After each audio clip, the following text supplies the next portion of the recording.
Russia, 1994.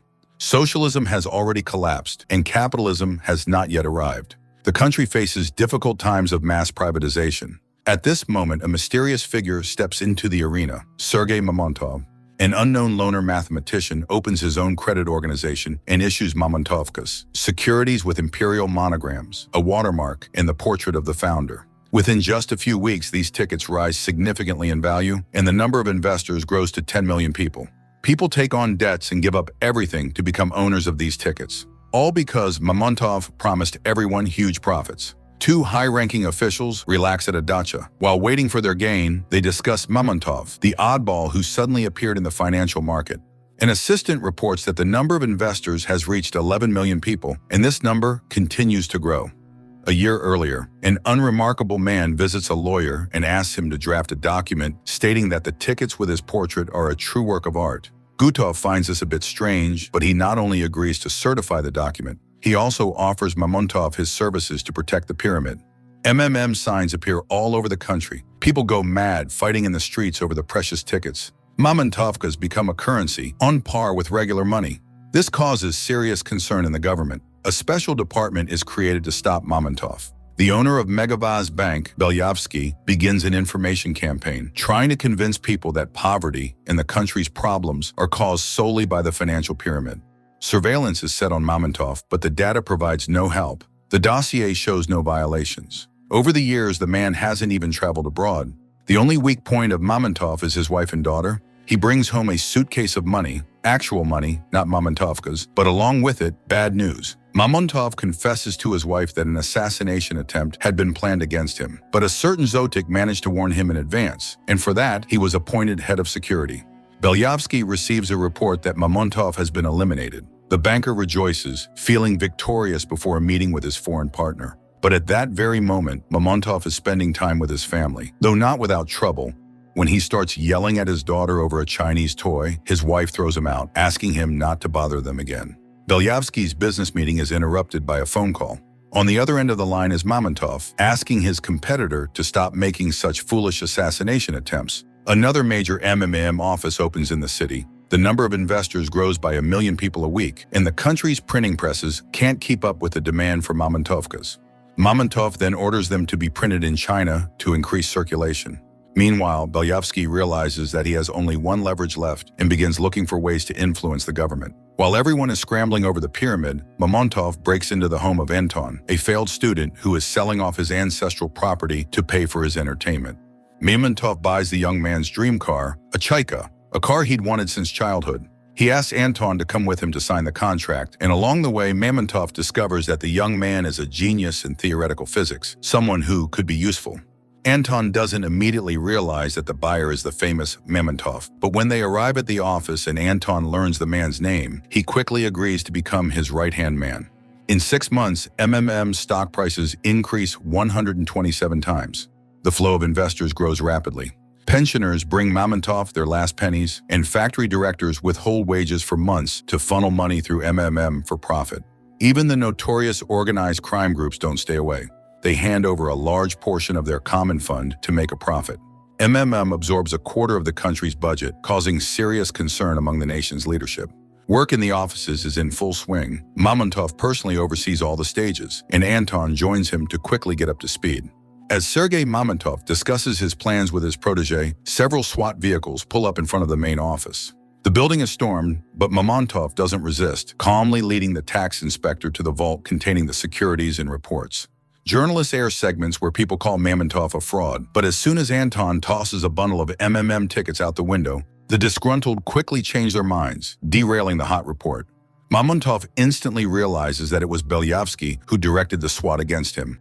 His revenge plan forms quickly. The pyramid's founder wants to buy up large enterprises to strip his competitor of power. Despite the panic surrounding the stock sell-off, Mamontov remains calm. He orders operations to continue steadily and increases growth rates to restore public trust. To strengthen his position, Mamontov meets with Rezo. The crime lord becomes a major investor in return for offering protection to the pyramid's founder. Meanwhile, Anton buys out the restaurant of his old creditor. The staff is thrown out in the middle of the workday, and the young assistant prepares for the first MMM party. But Anton doesn't forget about work. He hires people to act as customers and bring money into Megavaz's branches. Anton's idea is this. Fake investors will make massive deposits at all Megavaz branches, but when the bank puts the money into circulation, the clients will come back to withdraw it. This will bankrupt Belyavsky. Anton shares his plan with Mamontov, and the company immediately sets the process in motion. Money flows into all the bank's branches, and the actors are instructed to live their lives to avoid suspicion. Unaware of this, Belyavsky focuses on television. He buys a central TV channel to fill the prime time with his advertisements. Anton has another idea. He suggests buying the Miss Russia contest and replacing it with Miss MMM. According to Anton, this will help them expand internationally by sending their beauty queens to global pageants. At that moment, the men notice their office beauty, Secretary Lydia, who is practically bathing in cash, but Mamontov doesn't allow her to be fired. He believes that everyone steals, but Lydia won't take too much anyway. The office's calm is once again interrupted by the tax inspector. He hands Mamontov a notice for 50 billion rubles, but Mamontov doesn't argue and signs the document. This gesture leaves the inspector dumbfounded. He returns to Belyavsky, admitting that nothing could be done. The fraudster didn't resist and there was no reason to detain him. However, Mamontov doesn't leave the new attack unanswered. He orders news reports and newspaper articles claiming that the government is trying to destroy him, which could lead to the bankruptcy of the investors. He threatens to bring people out onto the streets and demand a referendum if they don't leave him and alone. Mamontov's boldness draws the attention of journalists, politicians, and the media. Investors rally to defend him, and riots begin to spread. Plainclothes officers arrive at Mamontov's apartment. They inform him that the results of the tax inspection have been declared invalid, and there are no more claims against him. However, now the pyramid faces a new audit, and Mamontov must submit documents within 10 days. Mamontov complies with the requirement, but as if by coincidence, someone steals the car with the documents and destroys it. Gutov secretly suggests to Anton that they should move the money offshore as a precaution, but Anton refuses to betray Mamontov. He doesn't see any reason to panic. MMM is growing and thriving. This deeply worries Belyavsky, but his foreign advisor suggests a change of tactics and proposes that they turn Mamontov into an ally.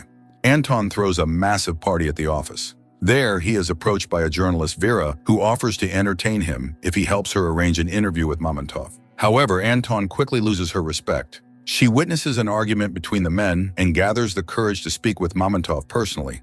From that day forward, a romance begins between Mamontov and Vera. Mamontov is invited to a cabinet meeting with the ministers, but he also receives a call from Belyavsky, who wants to meet before the meeting to discuss something important. Zotik helps the boss prepare for this meeting. He hires someone capable of recording conversations from a distance without being noticed. Belyavsky offers Mamontov 50 billion rubles to sell MMM. When Mamontov refuses, he makes a second proposal to join forces and divide Russia. But this offer is also rejected. The men part ways, still enemies. In the government office, the conversation doesn't go well either. The ministers try to intimidate Mamontov, accusing him of fraud and attempting to plunder the country. But Mamontov points out one deputy's expensive watch and suggests they focus on rooting out corruption within their own ranks. Mamontov proposes that they stick together and enter the international market. In his opinion, MMM's stock value will skyrocket, and they could make Russia the most influential country in the global financial market. Mamontov's phone rings, and without saying goodbye, he leaves the meeting. The man learns that his daughter has been kidnapped. After contacting the kidnappers and hearing their demands, Mamontov refuses to comply. Instead, he tells them that he won't rescue the girl, but if anything happens to her, a huge reward will be placed on the heads of the criminals. Mamontov's wife overhears the conversation by accident. Realizing something terrible has happened, she loses her sanity. The woman climbs to the roof of the MMM office and falls to her death. While Mamontov mourns his wife's body, his fans gather around him, chanting the name of their beloved founder, believing that he will make them rich. Through the crowd, Anton makes his way to the entrance. He is about to share great news with his boss, but doesn't get the chance. Someone stabs the young man with a hidden knife. Mamontov rushes to his assistant, but it quickly becomes clear that Anton has no chance of survival. Anton manages only to say that it's time to withdraw money from the banks, and this must be done tomorrow, exactly at noon. Mamontov orders his workers to follow all of Anton's instructions. And the plan works. The bank is forced to declare bankruptcy. Meanwhile, Major contacts Rezo, scolding him for eliminating Anton too soon. But retribution finds the crime lord immediately. A hitman kills both Rezo's opponent and Rezo himself on the tennis court. Vera takes Mamontov and drives him to a safe place. The founder plans to lay low while the situation around the bank's bankruptcy unfolds. Mamontov leaves the house only once. He sends a boy to deliver a tape recorder with the recording of his conversation with Belyavsky to Vera. He also calls the office from a public phone, ordering the closure of all branches and the suspension of stock purchases and sales. The country's population prepares for an uprising. Crowds of deceived investors take to the streets, demanding their money back, blaming the government for what happened. Mamontov continuously calls the office to find out if there has been any reaction from the government, but the leadership remains silent, refusing to agree to MMM's terms. Moreover, Belyavsky appears on television, declaring that Mamontov will face prison time if he doesn't stop the riots soon. Mamontov doesn't manage to stay hidden for long. The special forces find his hideout and arrest him. The man is interrogated right in the car, with illegal methods being used. Mamontov's loyal Zotik comes to his rescue. He and his men storm the vehicle and free the founder, but Mamontov is not yet free. This time, he is taken to the car of a general. Once again, Mamontov is offered a deal. The military is ready to help him organize a referendum and change the government. The general's proposal intrigues Mamontov, especially after he learns that Zotik is part of this group. But the men never get to discuss the details. The major turns out to be a traitor. He eliminates both Zotik and the old general. Mamontov is brought to Belyavsky's mansion. Once again, the banker asks the pyramid's founder to cooperate, promising him the position of head of state if he hands MMM over to the government. Belyavsky immediately dismisses any objections Mamontov might have. He informs him that all this time his daughter had been in their custody and was safe. To be more convincing, Belyavsky brings the girl into the room, but once again Mamontov outmaneuvers his competitor. He asks Belyavsky to answer a phone call, and the banker hears his own voice on the line, playing a recording of their earlier conversation. Vera, who had been listening in, throws the phone into a trash can for safety, but while sitting on a park bench, she notices an old man clutching his chest in distress, worried about the MMM bankruptcy. Vera returns and calls for an ambulance, but Belyavsky's men quickly track down the source of the call. Vera manages to escape. However, she loses the tape recorder, and Mamontov's only trump card disappears. In 2003, Sergei Mamontov was sent to prison, convicted of tax evasion. 7 years later, he was released, and at the gates, Vera was there waiting for him.